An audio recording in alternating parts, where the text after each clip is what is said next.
Good morning. तो all set, start करें। चलिए, तो आज बात करने वाले हैं हम 12 हाउसेस के, यानी कि 12 घरों के। तो पहले कुछ चीज़ें समझ लेते हैं। आपको जो कुंडली दिख रही है इसमें नंबर्स लिखे हुए हैं।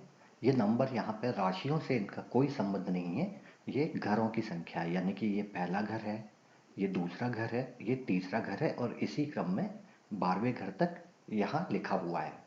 तो सबसे पहले कुंडली के ये जो 12 घर हैं ये फिक्स रहते हैं, चाहे किसी की भी कुंडली हो, किसी का भी चार्ट हो, हर घर अपनी जगह पे ही रहेगा।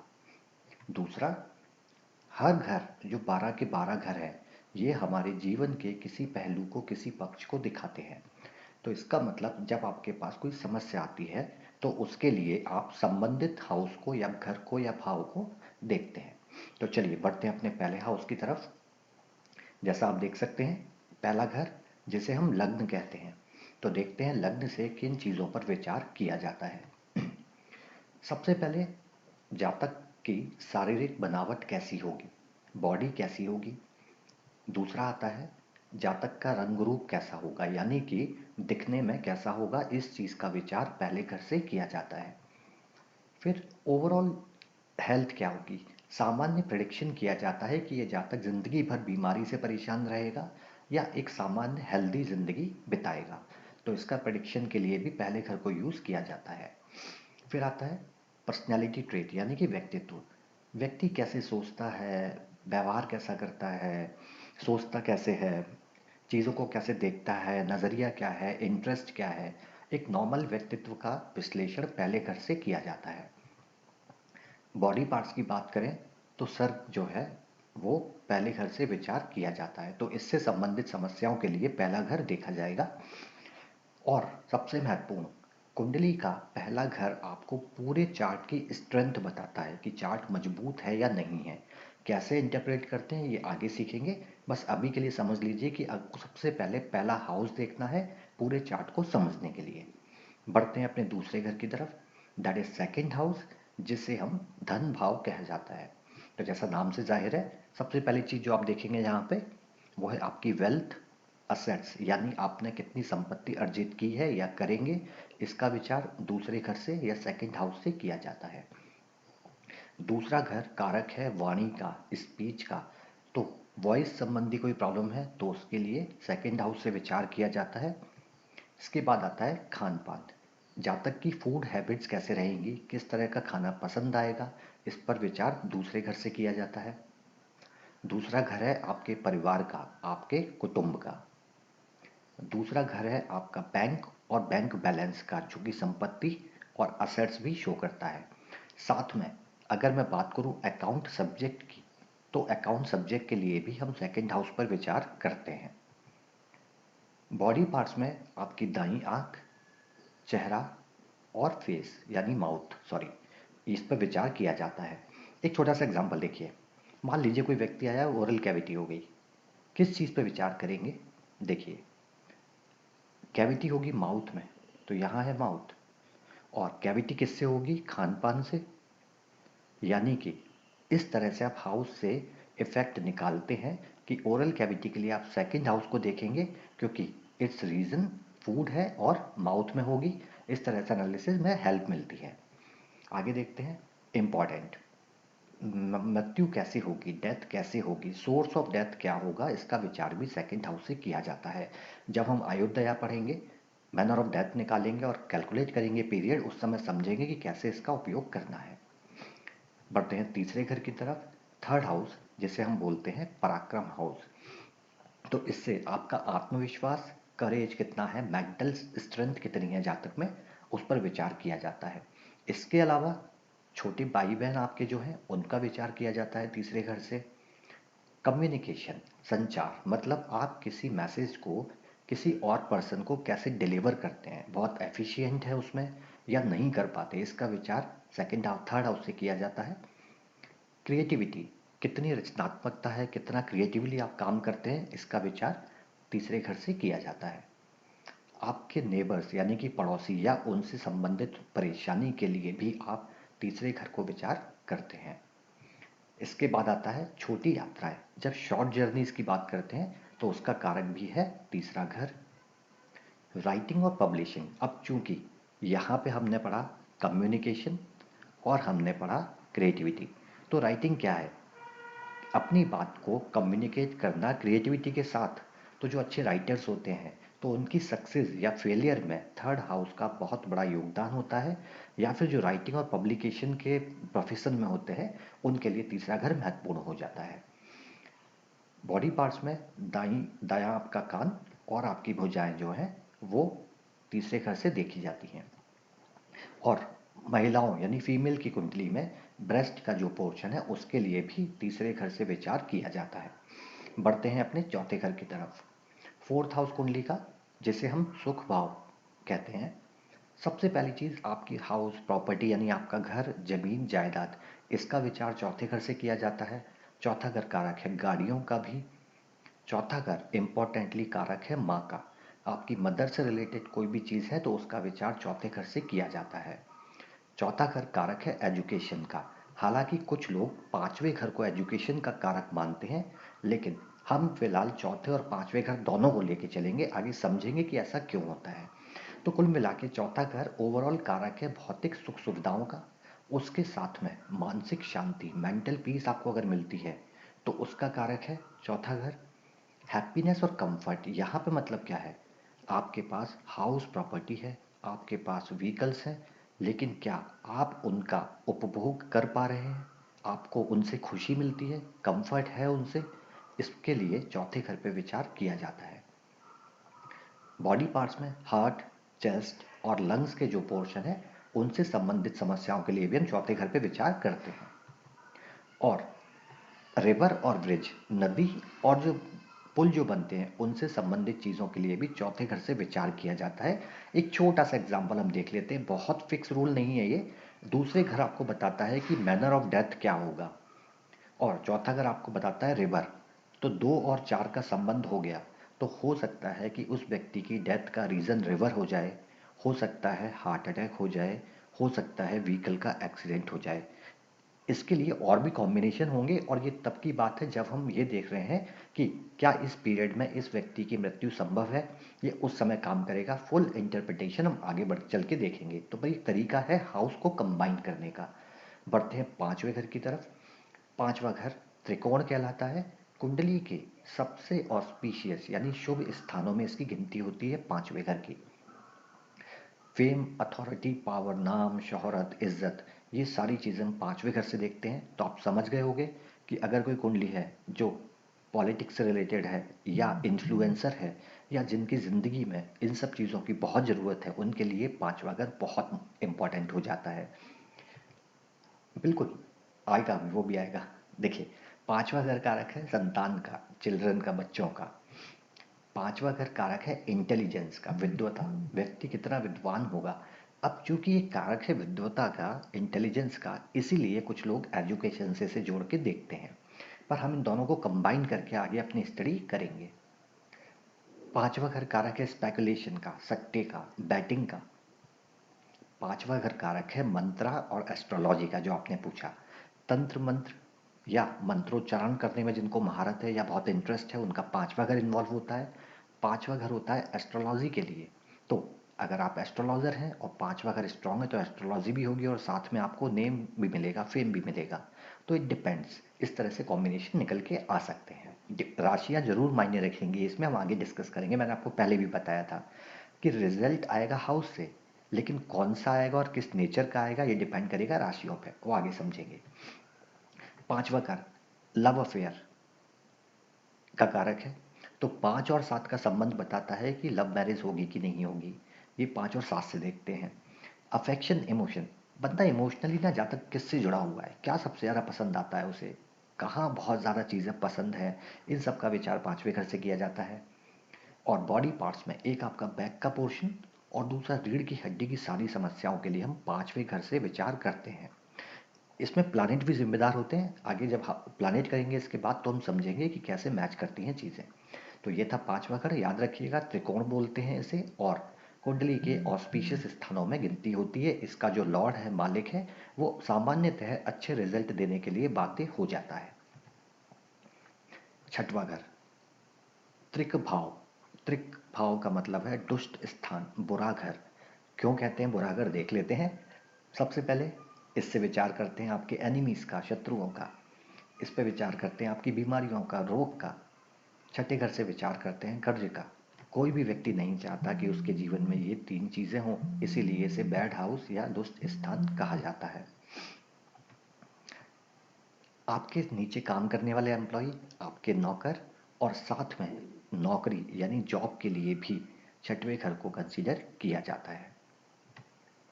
फिर है कंपटीशन, चाहे वो आपके बिजनेस कंपटीशन में हो या आप किसी कॉम्पिटिटिव एग्जाम की प्रिपरेशन कर रहे हो, उसके एंट्रेंस एग्जाम के लिए बैठ रहे हो, छठवें घर को कंसीडर किया जाता है।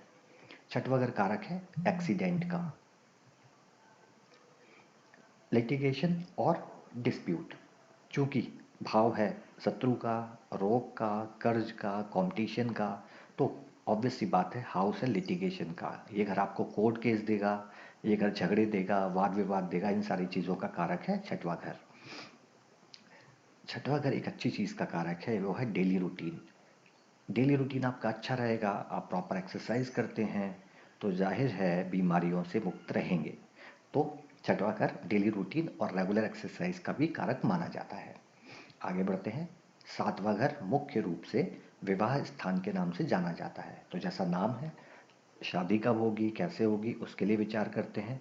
लाइफ पार्टनर कैसा होगा, किस तरह का होगा, इसके लिए सातवें घर से विचार किया जाता है। सेक्सुअल लाइफ कैसी रहेगी, लाइफ मैरिड लाइफ अच्छी रहेगी नहीं रहेगी, इस पर विचार किया जाता है सातवें घर से। लंबी यात्राओं के लिए भी सातवें घर से विचार किया जाता है। थर्ड हाउस से हम छोटी यात्राओं के लिए विचार करते हैं और सेवन्थ हाउस से लॉन्ग जर्नी, लंबी यात्राओं का विचार किया जाता है। साझेदारी, अब चूंकि आपका पार्टनर लाइफ पार्टनर है, तो साझेदारी से संबंधित चीज़ें भी आपकी सातवें घर से विचार की जाती हैं। छठवां घर आपको नौकरी देता है, तो आपके व्यवसाय के लिए सातवें घर पर विचार किया जाता है। डेथ, देखिए जब हम डेथ का प्रिडिक्शन करेंगे या टाइमिंग देखेंगे, तो उस समय दूसरा और सातवां घर इंपॉर्टेंट हो जाते हैं, और उन्हीं दोनों के कॉम्बिनेशन के साथ में हम डेथ का प्रिडिक्शन करने में एबल हो पाते हैं। तो हम देखेंगे आगे कैसे इसको यूज़ करते हैं, पर ये कारक है मृत्यु का भी। पब्लिक, जनता, तो समझ गए होंगे आप, पॉलिटिशियन या इन्फ्लुएंसर के लिए सेवन्थ हाउस भी महत्वपूर्ण है, क्योंकि ये घर है जनता का। नाभि से नीचे का स्थान या मैं कहूँ प्राइवेट पार्ट्स, तो उसके लिए भी सातवें हाउस को कंसीडर किया जाता है। बढ़ते हैं आठवें घर की ओर। इसे भी त्रिक भाव कहते हैं। छठवें को भी त्रिक भाव यानी दुष्ट स्थान, बुरा स्थान कहते हैं, और एट्थ को भी मृत्यु भाव के नाम से जाना जाता है। हालांकि पहली चीज जो इससे देखते हैं वो देखते हैं लॉन्जेविटी, आपकी आयु का भाव है। तो अगर अच्छी कंडीशन में है तो आपको आयु बढ़ा देगा, और खराब पोजीशन में है तो आयु कम कर देगा, इसलिए इसे मृत्यु भाव बोला जाता है। इल फेम, बदनामी हो जाना। तो लेट से छठवां घर आठवें से संबंध बना ले बुरी स्थिति में, तो छठवें घर ने आपको कोर्ट केस दिया और उसकी वजह से आपकी बदनामी हो गई, तो इस तरह से छठे आठवें का संबंध निकल के आएगा, बट इंटरप्रिटेशन में समझेंगे कैसे रिजल्ट आएगा। सबसे महत्वपूर्ण कारक आठवां घर है ऑब्स्टेकल का, बाधाओं का, परेशानियों का। जातक की परेशानी ये है, कोई काम ठीक से नहीं होता, कुछ भी करता है परेशानी आती है, लॉस आते रहते हैं। तो ये सारी चीज़ों का कारक है आठवां घर। स्थिरता नहीं आने देना, लगातार कोई चीज़ नहीं चलती, ये सब का कारक है आठवां घर। इविल्स का, बुराइयों का, एडिक्शन, लत लग जाती है, उसका कारण भी आठवां घर माना जाता है। ऑकल्ट, ऑकल्ट का मतलब आपका तंत्र मंत्र, जादू टोना, ये सब चीज़ें ऑकल्ट में आती है। इवन एस्ट्रोलॉजी को भी ऑकल्ट में माना जाता है। और साथ में जो लोग रिसर्च फील्ड में हैं, चूंकि ये घर है रहस्य का, तो रिसर्च फील्ड को भी इससे जोड़ा जाता है। यानी अगर कोई व्यक्ति रिसर्च फील्ड में है तो आप एट्थ हाउस से विचार करेंगे। फिर है अनर्थ संपत्ति, वेल्थ, यानी कि ऐसी संपत्ति जो आपने नहीं कमाई। चूंकि घर है रहस्य का, तो छुपा हुआ धन या गड़ा हुआ धन मिल जाना, इस तरह की चीज़ें एट्थ हाउस कारक होता है।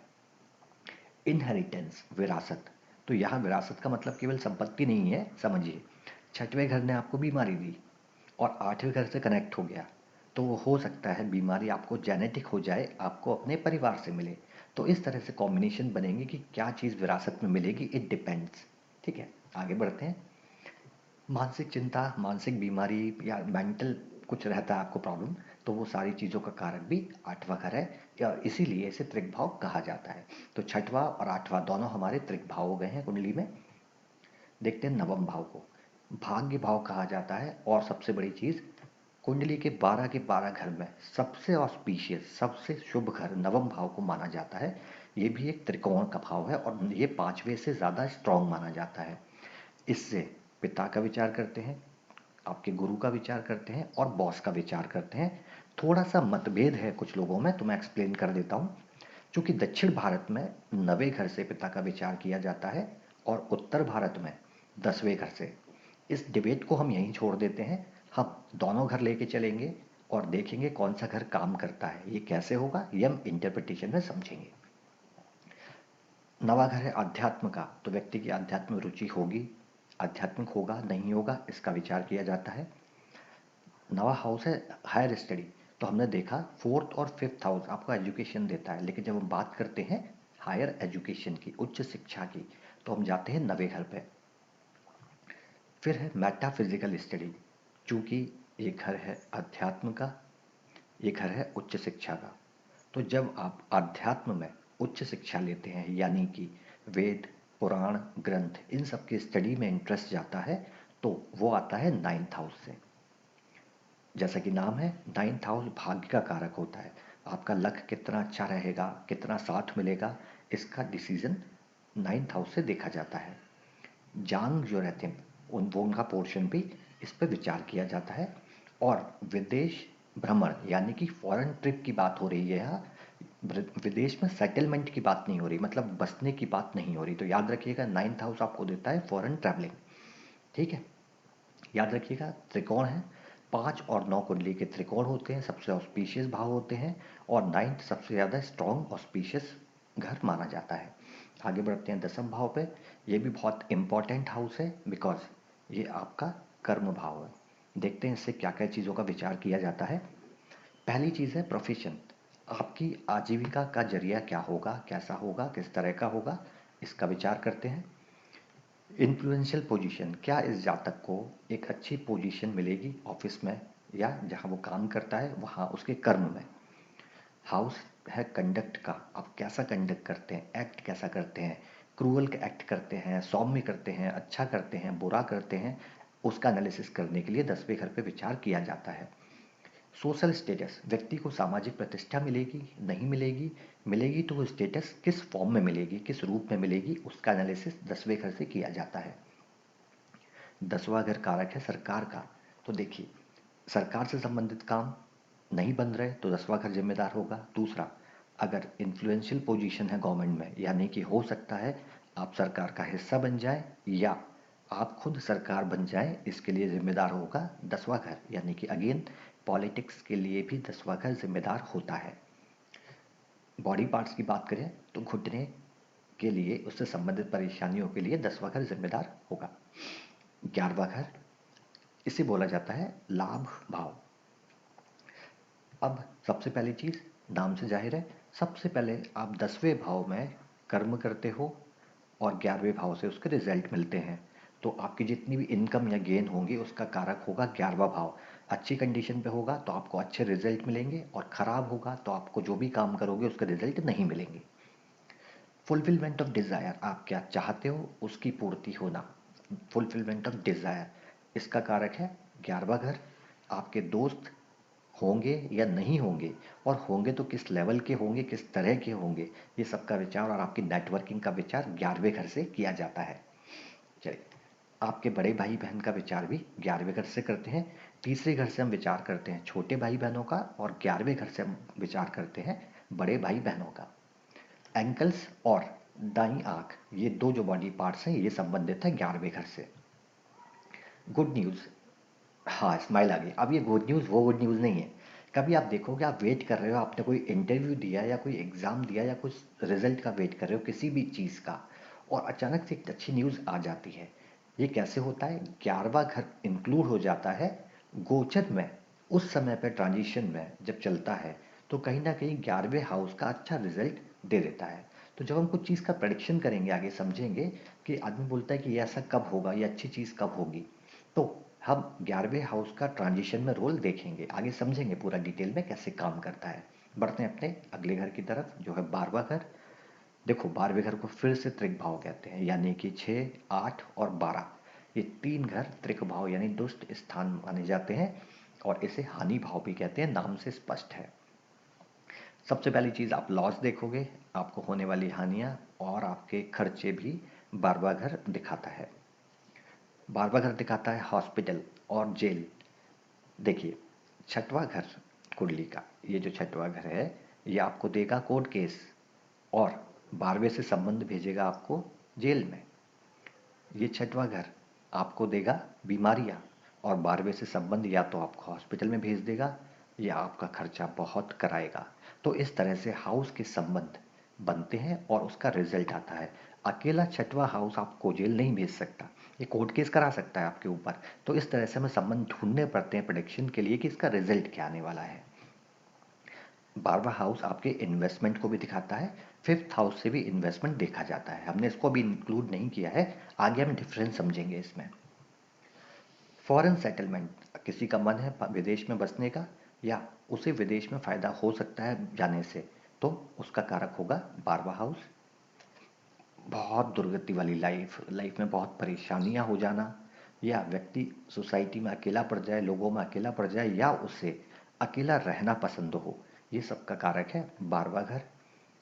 अब आता है प्लेजर इन बेड। इसमें तीन चीज़ें मुख्यतः हम बात करेंगे। तो सबसे पहली चीज़ है नींद। आपको अच्छी नींद आती है नहीं आती, तो अगर नींद से संबंधित परेशानी है उसका कारक है 12वां घर।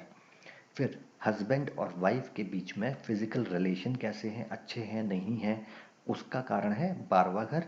तीसरा, किसी अन्य व्यक्ति के साथ फिजिकल रिलेशन का होना, उसका कारक है 12वां घर। तो प्लेजर इन बेड में हम तीन चीज़ों को इंक्लूड करते हैं। क्लियर है? 12वां घर कारक है मोक्ष का, चूंकि फर्स्ट हाउस में आपने जन्म लिया, स्टार्ट किया, और 12वां घर अंतिम घर, ये ले जाएगा आपको मोक्ष पे। तो कुछ लोग जहाँ सब कुछ त्याग के छोड़ देते हैं सब कुछ, वो कहीं ना कहीं 12वें घर से प्रभावित होते हैं। आगे चार्ट देखेंगे और समझेंगे प्रैक्टिकल कैसे काम करता है। पैर का विचार 12वें घर से करते हैं और आपकी बाईं आंख का विचार भी 12वें हाउस से किया जाता है। कुछ जगह आपको मिलेगा कि दोनों आंखों के लिए, दोनों कान के लिए अलग अलग चीज़ें बताई गई हैं, वो भी काम करते हैं, पूरा डिटेल में समझेंगे। पर ये स्पेसिफिक जो महर्षि पराशर ने एक्सप्लेन किया है हम उसके बारे में भी बात कर रहे हैं। तो आपके ये थे 12 हाउस। अब कुछ टर्मिनोलॉजी हैं हम समझ लेते हैं। देखिए ये हमने देख लिया। अब हम जब हम बोलेंगे त्रिक भाव तो आपको समझ जाना है कि हम 6, 8, 12 की बात कर रहे हैं और इसमें सबसे बुरा हाउस है 8th हाउस। उससे कम इफेक्ट है 6 का, उससे कम है 12 का। तो सबसे खराब है 8, उससे कम है 6 और उससे कम है 12। त्रिकोण का हम बात कर चुके। 1, 5, 9 को सामान्यतः त्रिकोण कहा जाता है, पर हम त्रिकोण में नॉर्मली 5 और 9 की बात करते हैं क्योंकि एक को हम केंद्र में भी गिनते हैं। और इन तीनों में सबसे स्ट्रॉन्ग घर माना जाता है नाइन्थ। नाइन्थ कुंडली का सबसे ऑस्पिशियस शुभ स्थान माना जाता है। केंद्र 1, 4, 7, 10 पहला घर। आप जो कुंडली आपको दिख रहा है, देखिए मैं इसमें मार्क करता हूँ, ये पहला, ये चौथा, ये 7वां और ये 10वां। ठीक है, तो ये जो चारों घर है ये सर कहलाते हैं केंद्र, ये भी सामान्यतः शुभ स्थान माने जाते हैं। क्लियर? उपचय 3, 6, 10, 11 तीसरा घर, 6वां घर, 10वां घर और 11वां घर, ये दिखाते हैं आपका कॉज ऑफ गेन्स। तीसरा घर आपके पराक्रम का, एफर्ट का। 6 आपके नियम का, शत्रुओं का। 10th आपके कर्म का और 11th फुलफिलमेंट ऑफ डिजायर का, रिजल्ट का, गेन का। तो इनके कॉम्बिनेशन को कैसे यूज करते हैं आगे समझेंगे। अभी केवल याद करिए कि उपचय जब बात आएगी तो हम बात करेंगे 3, 6, 10, 11 की। तो अभी आई होप कि सारी चीज़ें क्लियर होंगी। तो आज सेकंड क्लास में हमने आपके कवर की 12 हाउसेस और उनकी समझे कि कॉम्बिनेशन हल्के फुल्के कैसे बना सकते हैं। बहुत डीप में जाएंगे, सब कुछ स्टडी करेंगे। तो अभी कल के, अच्छा कल संडे, मंडे को हम लोग अभी देखने वाले हैं आपकी, पहले राशियाँ राशियाँ कर लेते हैं, राइट। तो आपकी जो 12 राशियाँ हैं उनके स्वभाव, उनको यूज़ कैसे करना है, उसके प्रैक्टिकल एग्जाम्पल देखने वाले हैं, राइट। चलिए तो अभी स्टार्ट करते हैं आपका क्वेरीज। इसमें क्वेरीज है आप लोगों की?